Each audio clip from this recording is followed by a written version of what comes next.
The first step, called the approach phase, is where the pilot has to lower the landing gear and the flaps and line up with the runway. Now the reason you have to lower the gear is pretty obvious, but why do we need to extend the flaps on an airplane? Let's talk about this in a little bit more detail. If you remember the discussion on lift, the lift that a wing created was affected by its speed, its curvature, and its angle of attack. Now let's go back to the old days of these lightweight biplanes. Now these things had two wings, and each wing had some curvature on it, and at normal flying speeds it would fly with just a little bit of angle of attack.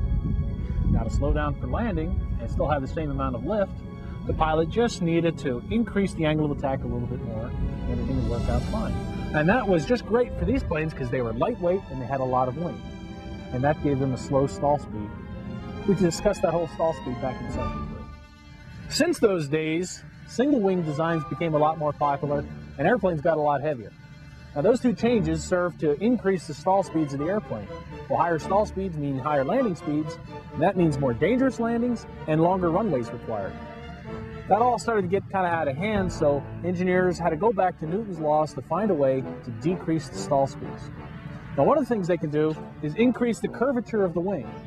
Now doing that would certainly increase the lift, but unfortunately it also increases the drag, and you don't want that on a big old jet. So they had to come up with some new ideas. Now the whole discussion of drag and everything was covered in session 4. Somebody clever realized that you can build a flap-like device that would pop out only when you wanted it. And that would help you slow down for landings. Now if you stand back and take a look at the curvature of the wing, when there is no flap, you see it looks nice and smooth and there's not much going on. But when the pilot comes in for landing, at first he deploys just a little bit of flap, and you can see a little more curvature to get more lift. And then he wants to slow down a little bit more, so he drops some more flap to get more lift at that slower speed. This is really a pretty cool device when you think about it. It's there when you want it, and it goes away when you don't. Wouldn't it be cool if your little brother was like that? So let's review the approach phase one step at a time. First, the pilot lowers the landing gear, gets the wing flaps set up where they need to be, and then lines up with the runway. And he goes downhill at a nice steady descent rate. We call that a sink rate.